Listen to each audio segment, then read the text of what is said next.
Over the years, I've had to grapple with the idea that Pokémon is becoming stale. I've never fully bought into it, but I don't blame people for getting sick of the cogs that have been powering Pokémon since Red and Green. It's been around 20 years since then, and no core game has ever gone the extra mile. These words were taken from a version of me who existed in 2016, a person I faintly recognize. Almost a decade later, here I am, doing it again. When looking in retrospect, there's a lot of clarity to be divined through newfound perspective. When Sun and Moon were new, X and Y's disappointment hadn't fully faded. As far as I was concerned, the latest mainline Pokémon game, its first official jump to 3D, was extremely underwhelming. Naturally, I interpreted this in the only way my 17-year-old self knew how. That it was the end of Pokémon as we knew it, forever. Until they teased Gen 3 remakes, and all that pessimism flew out the window. As you might expect, I was a pretty dramatic teenager, who wasn't, I guess. In terms of new games, though, I saw Sun and Moon as a deliverance from that failure, becoming a big enough hype man for it that I wrote a 40-minute video. Back then, that was fairly unusual for me. Looking back at X and Y now, a stepping stone in the tapestry of the franchise, its failures seem so much more quaint. I wouldn't say I came back to them with a renewed fondness, but the simmering betrayal had long since evaporated. I simply accept with grace that I don't have much passion for them. I don't hate them. I don't love them. They just are. In turn, Sun and Moon's successes are also starting to register as quaint. A set of games I once took to be a refreshing change of pace for their franchise are, really, another set of Pokémon games. They make surface-level changes in an experiment to become something new and exciting, and end up becoming, well, something very similar, in only a few ways that matter. You know this song and dance. How about we surf our way into Alola, and see what all the fuss is about.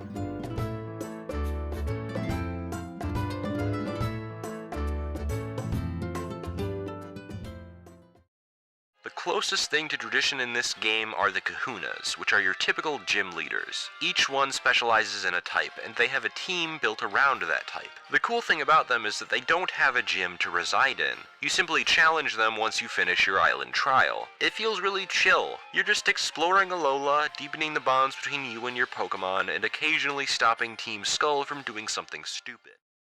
Sun and Moon attempt to be something very different from previous games. I remember there being a huge buzz about there not being gyms in this region, and that it was the mark of a step forward for the franchise. It's a cute notion, considering that the Island Challenge might as well be the same thing. Each trial is centered around a type. There's a puzzle to complete to reach the boss, then you fight the boss. In this case, the biggest departure is that you fight a boss Pokémon instead of a gym leader. That Pokémon is boosted by the totem and can call for help, making it a 2v1. These fights do indeed feel pretty refreshing. Legendary Pokémon were the closest the franchise had to single boss encounters, but it was never about defeating them. You had to weaken them, then settle in for the long haul of catching them. Totem Pokémon need to be defeated, and most of them aren't screwing around. Mallow's trial sees you fight a Lurantis with a Power Herb, who knows the move Solar Blade, a physical variant of Solar Beam. The Power Herb allows it to fire off a free Solar Blade while it waits for an ally to use Sunny Day for it. Oh dear, one of those allies is Cast Form. Again, these fights become a 2v1. The totem increases its speed stat, and it also knows Synthesis. So that's neat. Lana's trial is a wishy-washy who knows Rain Dance, while both of its potential partners have Helping Hand. It also holds a Citrus Berry to survive long enough to set up that devastating Wombo combo. How about fighting a Mimikyu, who can't be first turn insta-killed because of its disguise ability, knows the move Astonish for flinch hacks, and also has 2 allies with Hypnosis. Still, as exciting as these fights are, there are only 7 of them, which leaves room for 4 characters who may as well be gym leaders. You spend your adventure running around, solving puzzles, fighting bosses, thwarting the evil team, and it rounds out with a championship bout, same as always. The gimmick for this generation is that each type has a Z crystal you obtain for completing these challenges, which transform moves into souped up mega attacks. Unlike Mega Evolutions, which at least had interesting designs attached to them, and temporarily evolved certain Pokemon, this is quite literally a nuke button, an unskippable one at that. Unfortunately, Z moves are a pretty fitting metaphor for Generation 7 as a whole. Pokemon soars to new technical heights, adding a ton of visual flair to cutscenes, dragging them all out in the process, contributing to an irritating stop-and-start pacing. I think the heavy story focus of Generation 5 felt more natural, as you had to modulate its pace to the speed of your reading. Interruptions might have been more frequent, but they were also never more than a few text boxes you could skim your way through. It's hard to walk a few feet in these games without being interrupted by someone, be that your 5th tutorial for a side activity you have zero interest in, or How swinging by to talk to you about how cool your adventure is. Subsequent playthroughs suffer the most here, as even if you're speed reading, the camera needs to finish its slow pans or zooms to give each scene more dimension. It's an impressive jump for the franchise, enhancing many of its more important story moments, but it's a quality the games are ever too eager to show off, even when a scene probably would have flowed better without the flourishes. It also seems like a premature leap, since too many models on screen at once leads to some of the worst performance drops I have seen in quite some time. I was once in a battle where it took 15 seconds or so to transition to the attack phase after selecting my moves. Sometimes it would be more time efficient to simply skip using a Z move and select a regular attack instead, since the unskippable cutscene you'll watch over and over again isn't worth sitting through. I don't even think speedrunners use them, and their runs are still 2 whole hours more than Black and White. Though routes now take full advantage of your 3D movement with wider walkways and more dynamic camera angles, they also mostly funnel you down a linear path, paradoxically feeling much smaller than they would otherwise appear. One could argue this all started with Generation 5, but I think even those titles had a mess of distractions to make that transition a little easier to swallow. Alola is a series of islands that you circle around, following waypoints on your bottom screen map to figure out where to go next. Its routes all follow the typical design. Place a few trainers along some hallways, add a few diverging paths, sprinkle some items here and there, and you're done. Occasionally there'll be a roadblock you can't clear yet, or maybe a side cave, but for the most part you're traveling along a lot of beaches, forests, and a volcano. That volcano just so happens to be a glorified gym room, with a few trainers in it and the totem bout. Unfortunately, the days of a labyrinthine dungeon like Mount Coronet are over.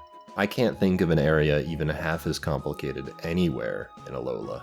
You still encounter new characters and Pokemon, so the drive to move forward is present, but it's not a particularly compelling region to exist within. Roadblocks you'd previously need HMs to bypass still exist, but you're just handed random ride Pokemon to clear them now instead of using your own.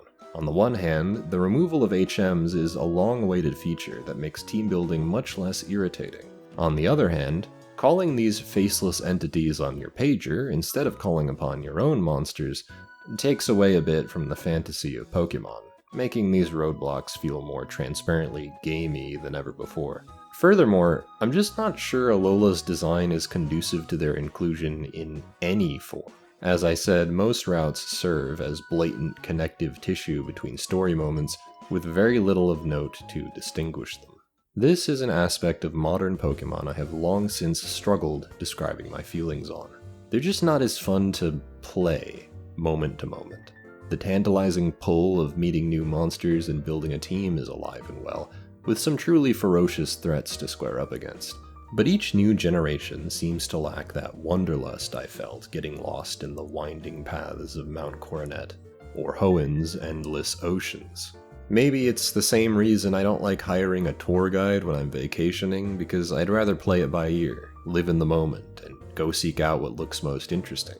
Sun and Moon are perhaps the first games which don't feel adventurous. It's a series of memorable moments and characters with some busy work in between.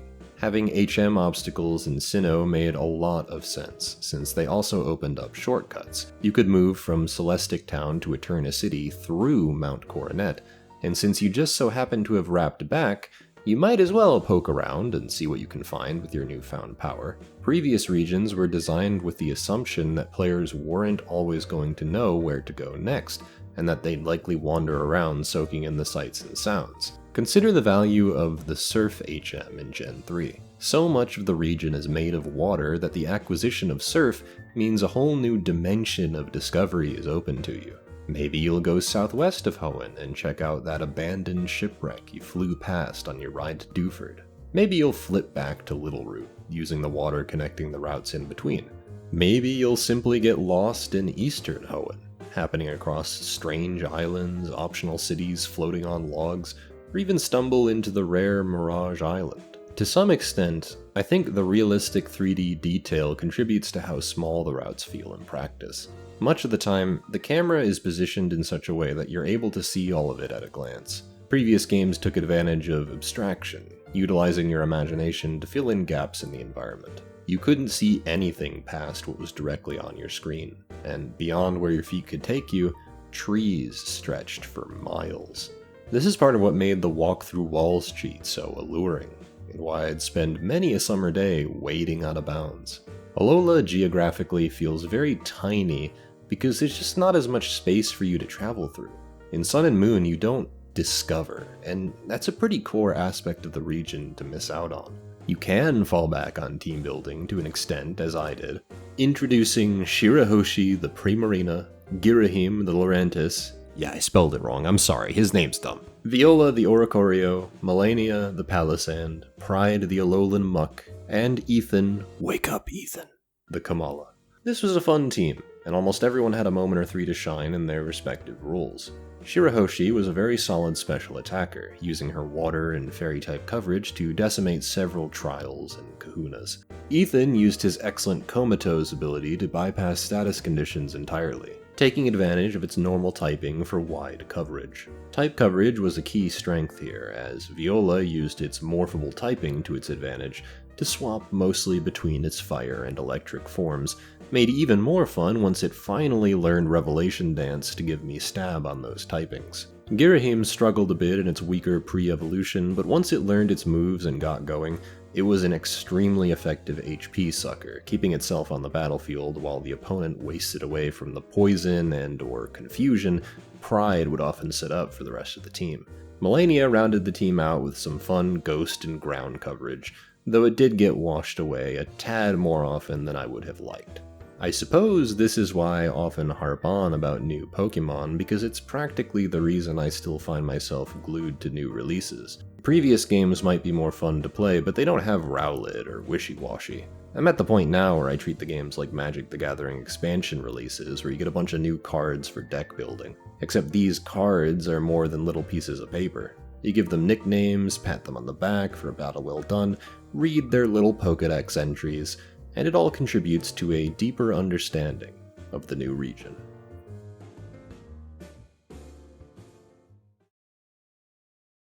The Alolan forms are fun and spice the game up with new typings and appearances, as well as add to the feeling of Alola being its own unique region. The abundance of normal Pokémon from other games actively detracts from the wonder of finding new monsters in the wild. I didn't really want to catch them because I've already played with these Pokémon before in other games. I want to experiment with the new ones. I really wish they had focused more on making cool new Pokémon, or hell, even just making a bunch of cool Alolan forms instead of just lazily pasting old Pokémon to fill space. On the other hand, it is nice that it injects a ton of variety in Pokémon choice. This is the one thing about X and Y I'll always enjoy, and one of the reasons I might go back one day. It's the sheer number of amazing Pokémon on display.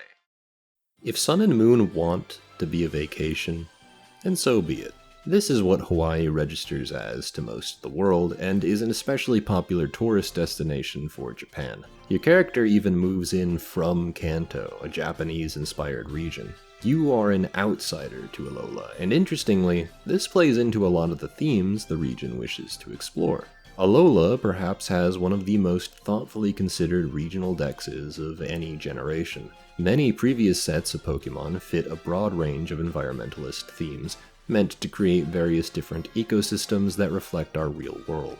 Its legendary Pokémon would then become symbolic of whatever ideas it wished to explore narratively. Sinnoh was a region about history and connection, Unova about truth and ideals, Johto about myths and legends. Alola's conflict is chiefly about invasion. in every sense of the word.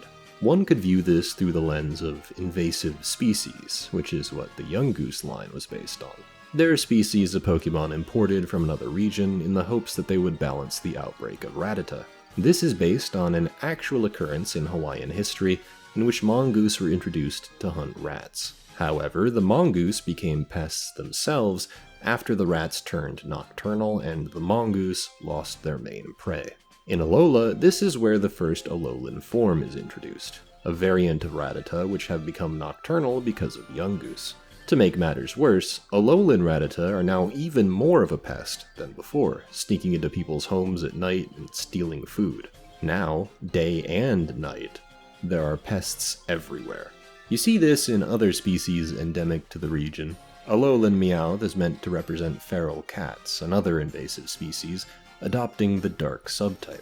Not all of these forms have negative effects on the ecosystem. In a fun reversal, Alolan Grimer have been brought into Alola to eat their trash, solving the region's garbage problem instead of existing as a byproduct of it.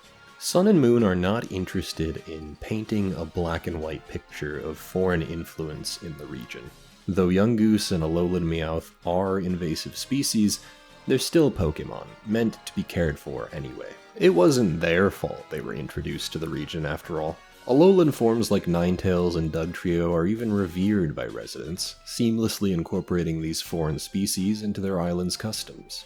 I love regional forms. It's a genius concept. We take existing Pokemon and change up their stats, typing, and lore to better integrate them into a new region's culture. You get the benefits of returning Pokemon, alongside the strengths of new designs. While some regional forms don't really fit my tastes, like Alolan Sandslash or Alolan Golem, I love Alolan Marowak and especially Ninetales. I always had a certain fondness for the Vulpix line, but a simple swap of its color palette and typing made me fall in love with it. At the same time, these regional variants don't take anything away from the species they're based on, like new evolutions or mega evolutions do. If you don't like Alolan Muck, you can simply choose to use its original variant. There's a sense of reverence for Alolan Pokemon that I can't help but appreciate. Wishiwashi is one of my favorite new additions. A sad-looking little fish which schools together with hundreds of other Wishiwashi to grow in size, fending off Gyarados with the combined power of 1,000 water guns. Mimikyu is iconic for very good reason, weaponizing its cute and demonic aura, represented by its ghost and fairy typing. It wears a Pikachu disguise in order to get humans to like it, and the crudely drawn squiggles that overlay its drooped-over head is indeed one of the cutest things I've ever seen. You'd think, too, that like most Ghost-type Pokemon, there'd be a screwed-up Pokedex entry. Palisand, one of my other favorites, is a possessed sandcastle which sits on top of the bones of the deceased. It drains the vitality of humans to exist, basically, which is... yeah. Mimikyu, on the other hand, really just wants to fit in. One of its entries says a researcher died from shock upon seeing its true form, but really, is that its fault? It doesn't actually want to kill anyone, clearly. The legendaries incorporate this dichotomy between native and foreign species. The island's guardian deities, the Tapus, are revered by Alolans. They choose each kahuna and fit naturally within the region's mythos, based on Hawaii's 4 major gods. They sanction the island challenge and gift people Z crystals. Then there are the aliens! Probably the most on-the-nose implementation of this conflict imaginable. The Ultra Beasts are beings which come from alternate dimensions and invade Alola during the story's climax. Game Freak went a bit crazy with these designs, and I adore it. Each of them hail from different realms, so we get Pokemon like Buzzwole, a buff bug fighting type thing, with a dex entry that cannot decide whether it flexes to intimidate or impress. There's so much confusion regarding these entities because nobody really understands what they even are. Xurkitree is a living set of wires found in a power plant. Celesteela goes against its massive size and weight, flying through the sky at impossible speeds. Necrozma is an eldritch being that fires laser beams all over the place, constantly in search of light. Its dark hue is a result of it hibernating underground, unable to absorb the light it requires and building up crystalline impurities. It's part of the reason it looks so top-heavy. This being serves as the third to the light trio of box legendaries. Interestingly, these two are also Ultra Beasts, hailing from another dimension. However, they entered Alola thousands of years ago, and as such have themselves become myths of the region. The altar of the sun and moon are closely associated with these beings in folklore, and in fact, their dex entries attribute ancient writings to them. Solgaleo is regarded as the beast which devours the sun, whereas Lunala is regarded as the beast that calls the moon. In that sense, they represent the fusion of what's native and what's foreign, the balance between day and night, and the passage of time. Cosmog may have started life as a wispy, cosmic being, but it was slowly molded into a god of Alola, with an altar built for it by an ancient king.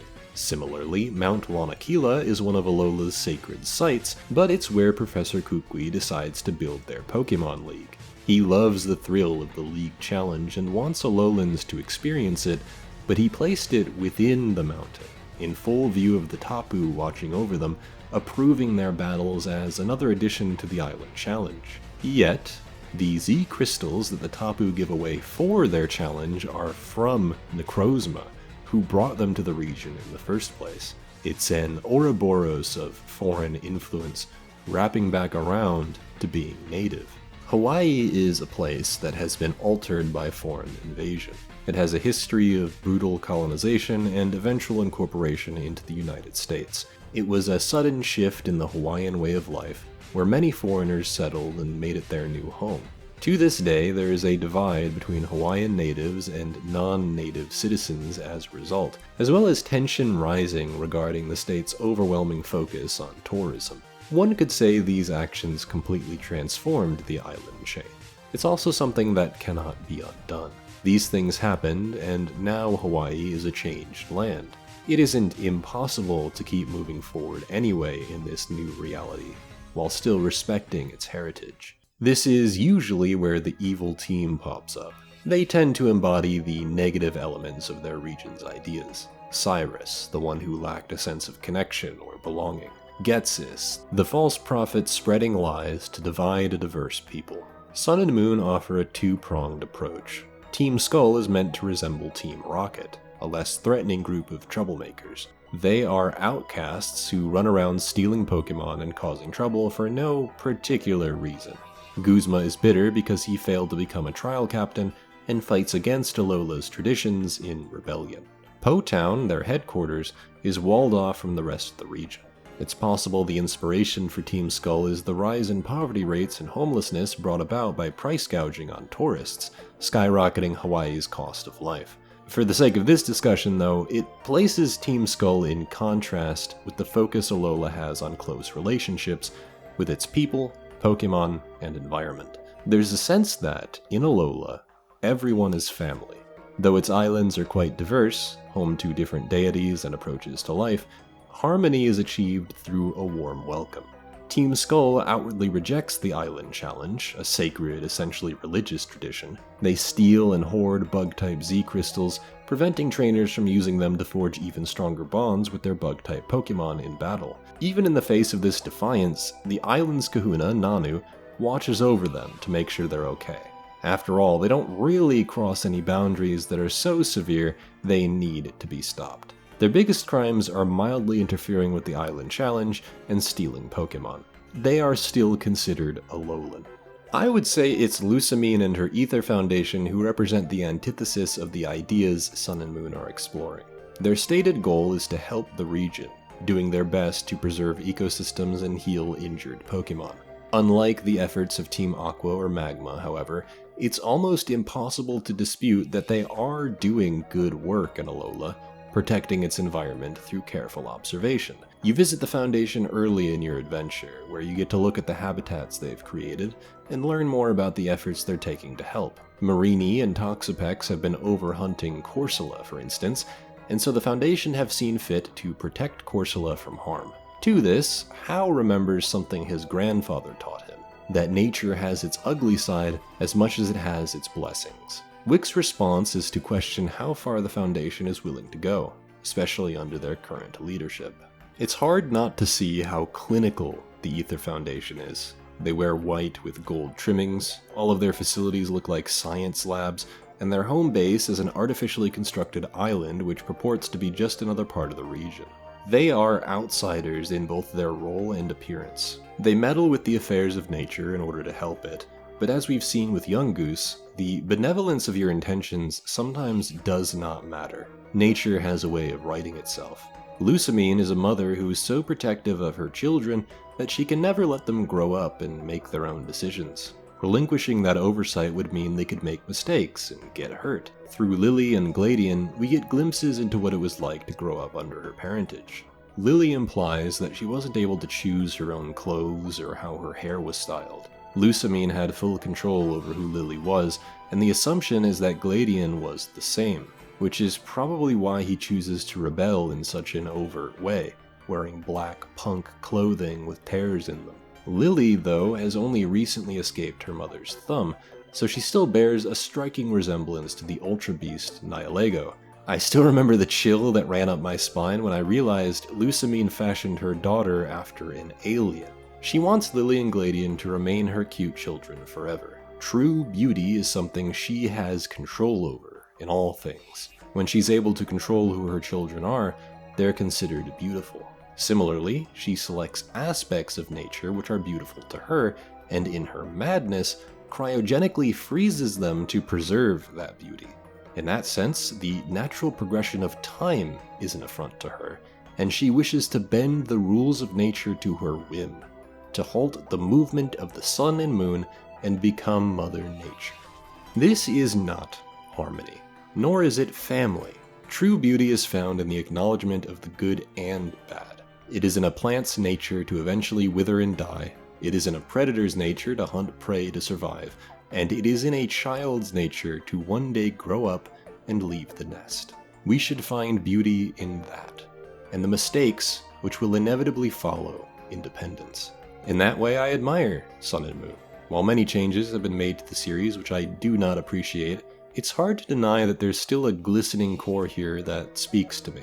While I don't connect with them as strongly as the games from my childhood, I still see a glimmer of those memories here. I see a willingness to explore interesting ideas despite the exponentially increasing developer burden. I see a commitment to exploring more personal themes and character journeys, and it's a drive that will continue for generations to come, whatever the cost.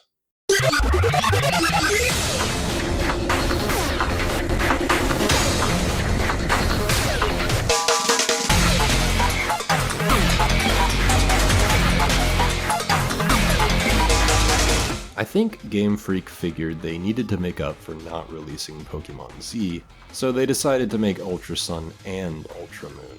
These are supposed to be typical third versions, where totem Pokémon change, you battle Necrozma, they force you to interact with several new attractions no one asked for, like Mantine surfing, bogging down the pace of the early game even more. There are also a bunch of new returning Pokémon defined, like Larvitar, Riolu, Bagon, and Zorua. What you will immediately notice about these games is their heightened difficulty. I wouldn't exactly have described Sun and Moon as walks in the park, but a few battles had questionable move pools and exploits, which meant that only a few totem battles gave me much trouble.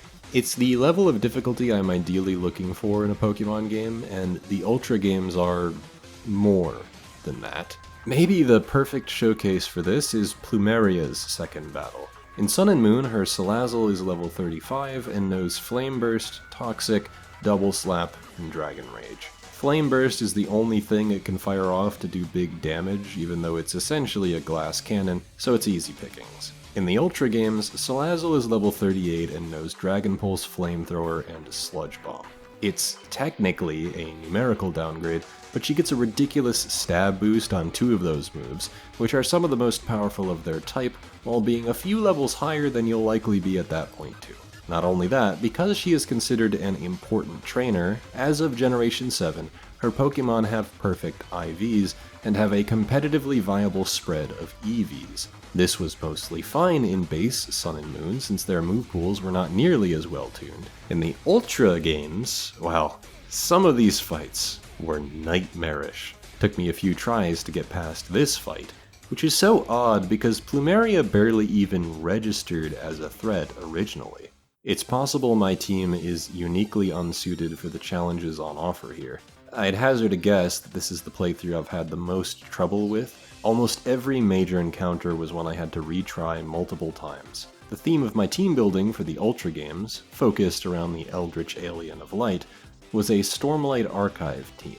See, recently I've been reading the Stormlight Archive books by Brandon Sanderson.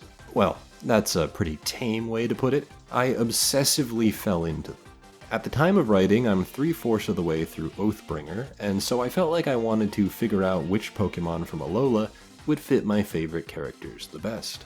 There will be mild spoilers for the books here, mainly concerning who the characters are and some of their abilities, but I will try my best not to give away anything too major. And I've made this its own chapter so you can skip ahead safely to avoid it. Unfortunately, none of the starters really fit anyone I wanted to include, so I boxed my beloved Rowlet and moved to Zoroark. This is a Pokemon with red hair, whose main gimmick is that it creates illusions of itself to deceive opponents.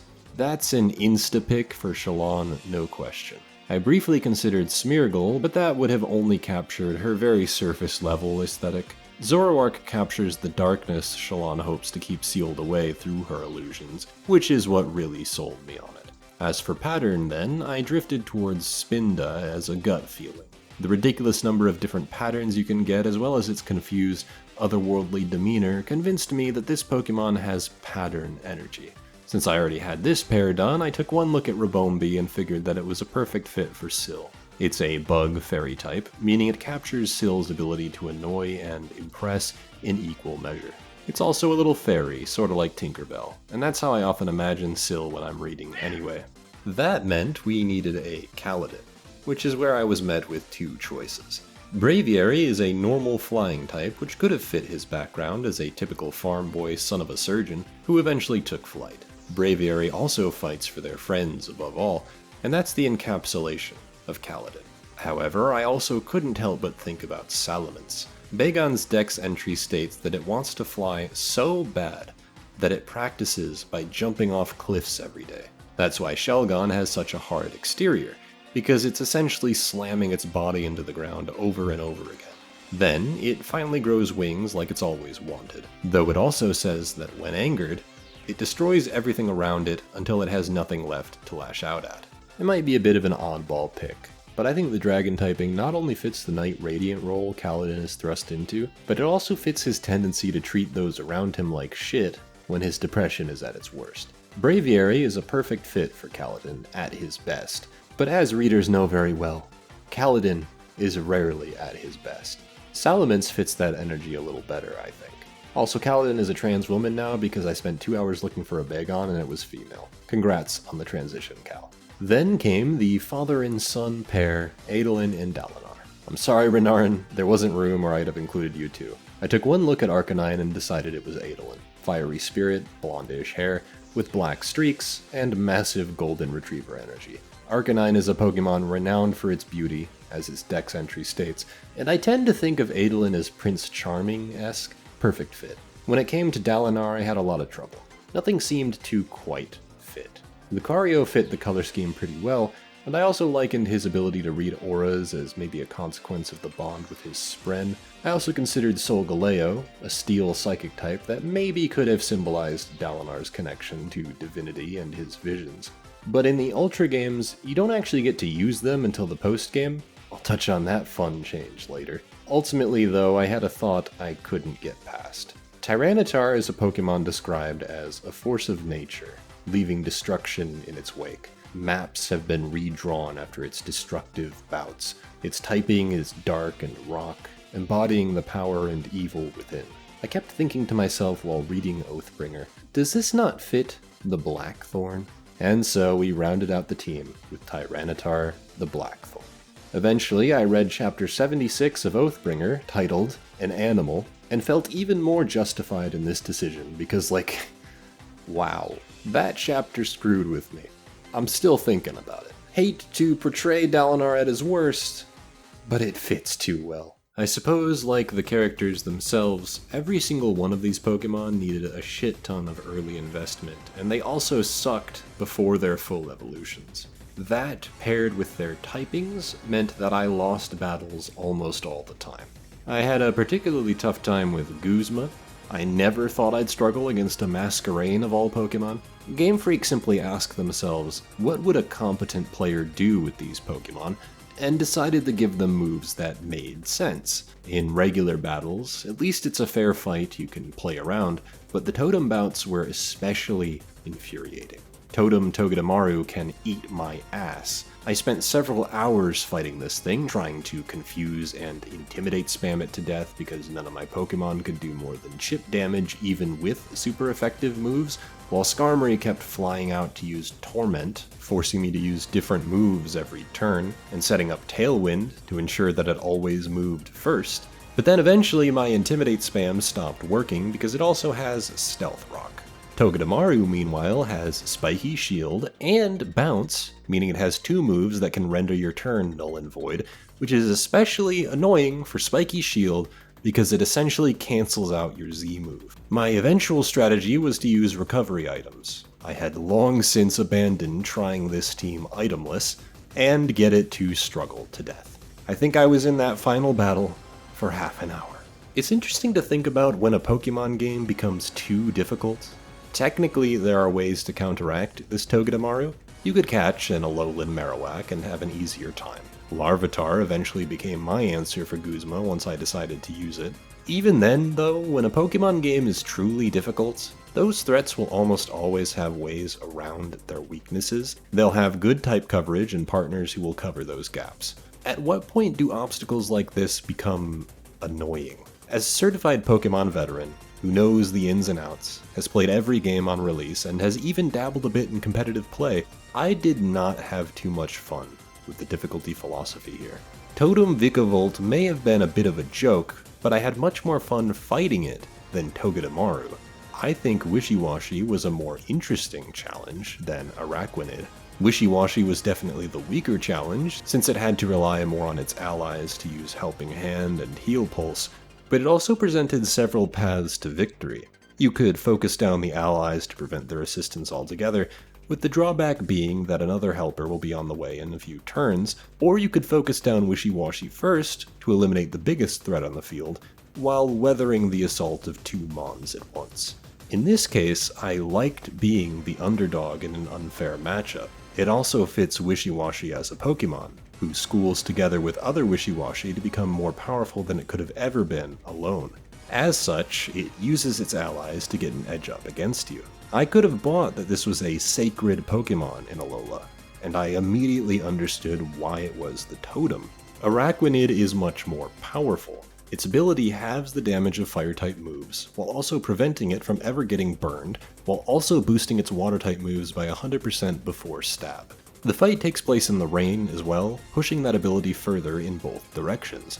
It has a Walk-on Berry to nullify the damage of Electric-type moves, knows Leech Life for HP recovery, and Aurora Beam to deal with flying types. Its partners might as well not even matter. You need to get this thing off the field as soon as possible, or it will chew right through you. It's more difficult, but in a way that feels much less fun.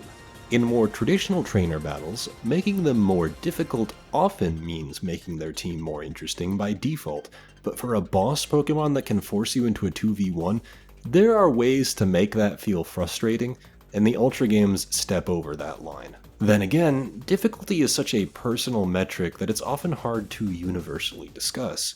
Ultra Necrozma is often touted as one of the hardest challenges in any Pokemon game. That's because Ultra Necrozma is a Psychic Dragon type, and has a base stat total of 754, 97s in HP in both defenses, 167 in both attack stats, with 123 speed. It's level 60, starts the battle with a free Omni Boost, and knows the following moves. Photon Geyser, a 100 base power Psychic type move. Smart Strike, a 70 base power Steel type move that never misses.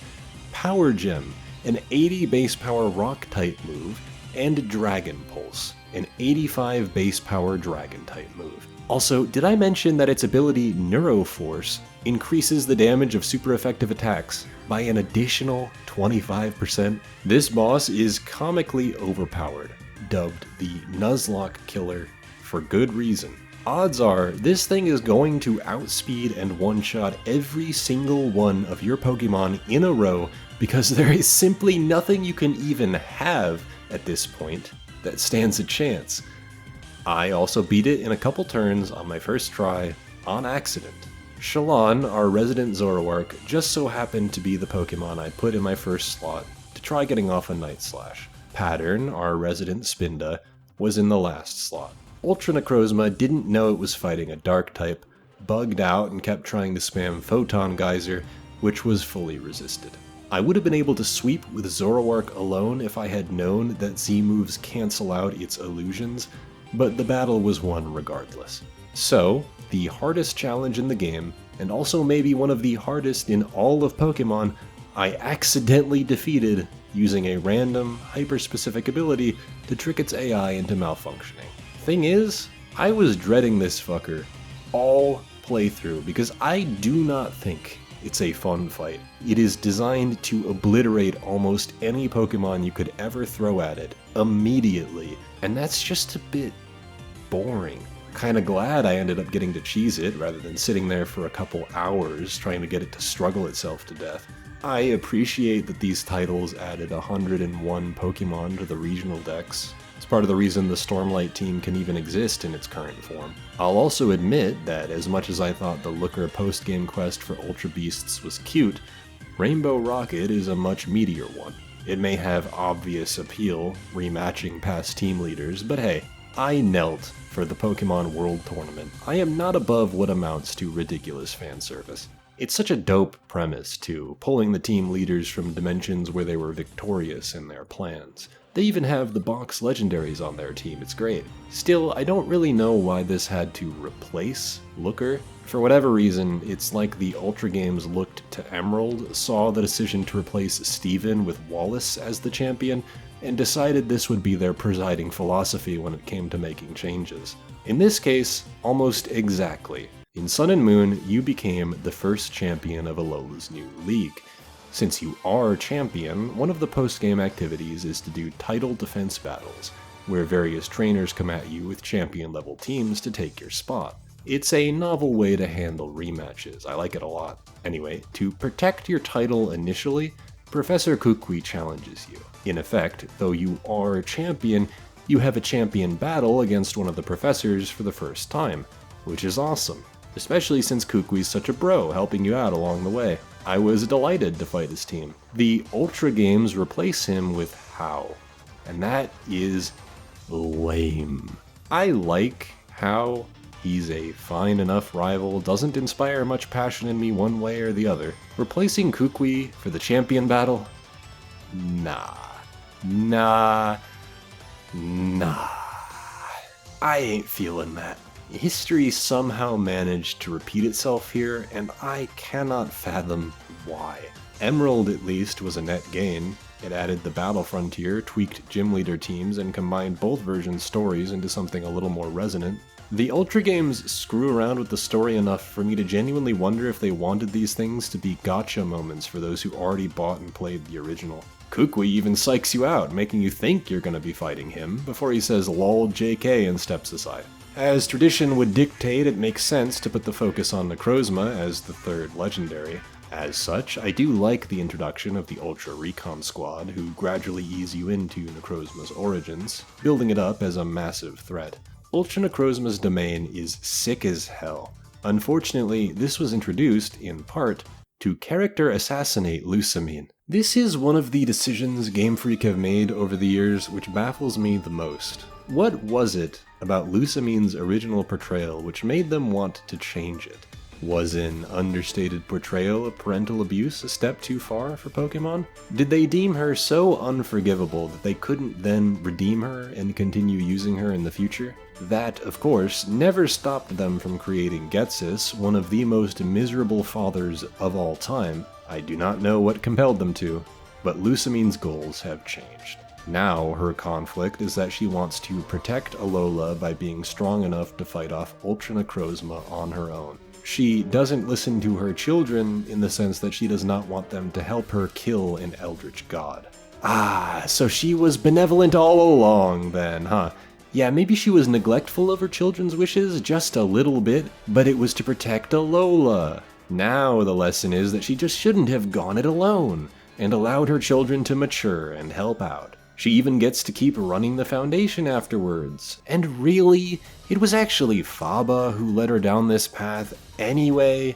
And hey, he was also responsible for sneaking the Type Null experiments in without Lusamine ever knowing about them. So maybe he's actually the true bad guy. If you can't tell from the tone of my voice, I hate everything about this. Problem is, Lusamine carried the show here. Gladian's whole journey as a rival starts because of her abuse. He learns about the horrible experiments they are performing on Type Null, steals him, and escapes. He joins Team Skull in an effort to get stronger, but gradually learns to accept help when they raid the Ether Foundation and confront his mother. It's a pretty typical rival setup. And in the Ultra games, this is all it ever amounts to. Instead of him confronting his mother being a powerful moment where he questions why she did all these horrific things, it's instead him chastising her for wanting to do everything by herself. That is emotional antimatter? Like, what the hell is that? How about Lily, one of the most prominent characters in your journey who learns what it's like to live a happy and healthy life by being friends with you? That's a much more powerful story for a victim of abuse than it is for a girl who's slightly disappointed in her mom.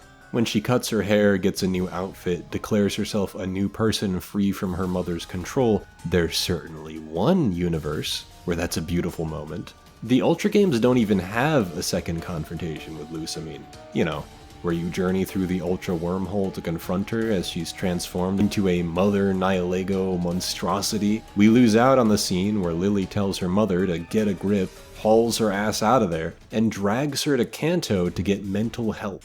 Nah, Lusamine always wanted to do the right thing, save the world.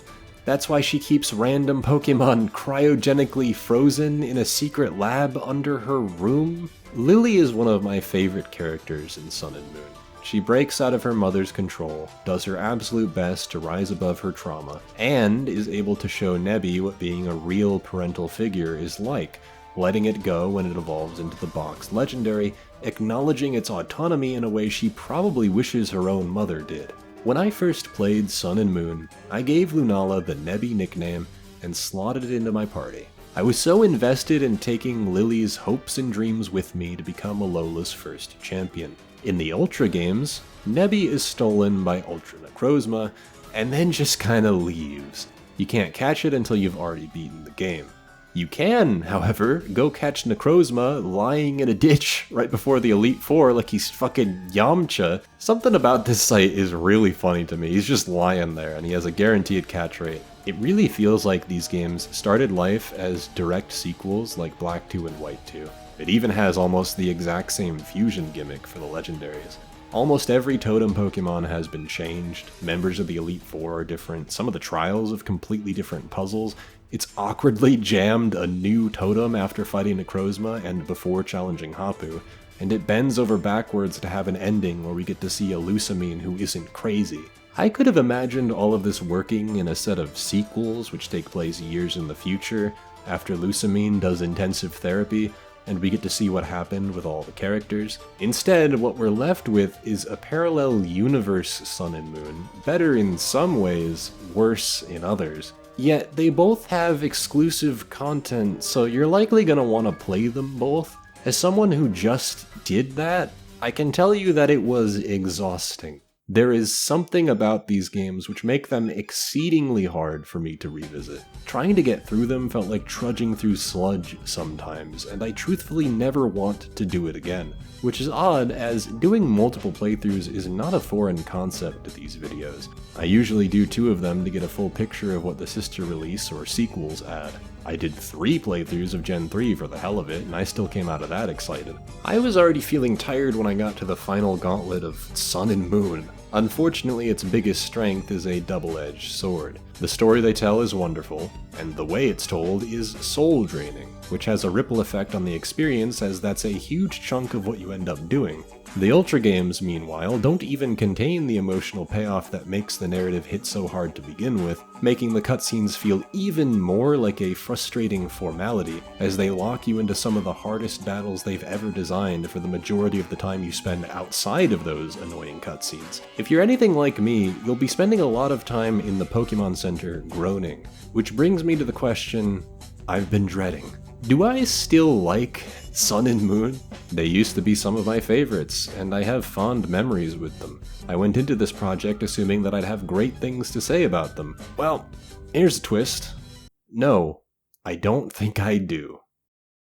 Lily goes to Kanto, there's a heartfelt goodbye, and the end credits goes out with Lily saying that she's glad to have made a friend like you. It's touching. The soaking in of Alolan culture, strung along by powerful themes of friendship, love, and healing. It's a spiritual journey, and I fucking love that.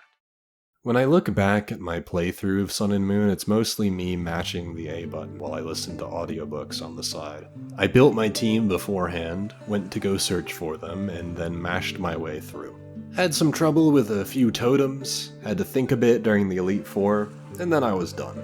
I know I said that this is the ideal level of difficulty I want from Pokémon, and that the Ultra games went too far, but I think I underestimated how much I enjoy the adventure as well. I liked the days when you could scour the land looking for Reggies and solve a Braille puzzle. I enjoyed when the legendaries had their own little dungeons to complete. I liked when the regions were bigger and more complicated. Without those elements, you spend a ridiculous amount of time talking to people. Hao struggles with an inferiority complex since his grandpa is a kahuna. Other than that, he just wants to have malasadas and hang out with you. Yet he's your chief rival, the one you battle and hang out with the most. It takes away time with Lily and Gladian, who should be the most important characters here. Kukui, as much as I love him, is glued to your hip, always telling you where to go next, always explaining something. I need space from these characters. I need to feel like this is my adventure too, and Sun and Moon are the closest Pokemon has ever felt to being anti-player. Sure, the Ultra games were harder, took more brain power, but those challenges frustrated me more than they rewarded me. They added Rainbow Rocket, but they stepped all over the climax of that original story, the whole reason I even put up with this horrible pacing in the first place. I think I'd rather play through X and Y again at this rate, because as awkward as some of those routes felt with your rollerblades begging for ease of 3D movement, at least they still had the essence of the 2D games to some extent. I had fun poking around Kalos where it let me. Honestly, as much as its story is a train wreck, at least it was also pretty funny. I had a smile on my face when they tried to halfway redeem a genocidal maniac. I can't really envision Alola in that same way. Its cities are a blur, its vistas a background. There's no place like Castelia or Fortree or Anastar. As I wrote about Gen 7, I kept finding more and more negative things to say. I kept searching my mind for the things I liked, and I certainly got a few things out of that. But the farther I went, the more I picked at my brain, the less I found. Painful as it is to say, I think I have well and truly fallen out of love with this generation. I'm sorry, Alola. You're just not for me anymore. There's meaning to everything you do. It's a heartfelt Pokemon adventure. And it isn't bogged down by old tradition. The gyms are gone, the gym leaders are gone, you become the first ever champion and must defend your title. Team Skull aren't out to destroy the world, and at the end of the day, it's just a wacky adventure through Alola. I think this game took what made Black and White so great and amplified it, refined it. What we're left with is something special, something I'll remember. One of my favorite Pokemon games. Despite its shortcomings, the strengths of it are what make it such a worthwhile experience. Sun and Moon is the freshest Pokemon has ever felt, and it made me fall in love with Pokemon all over again.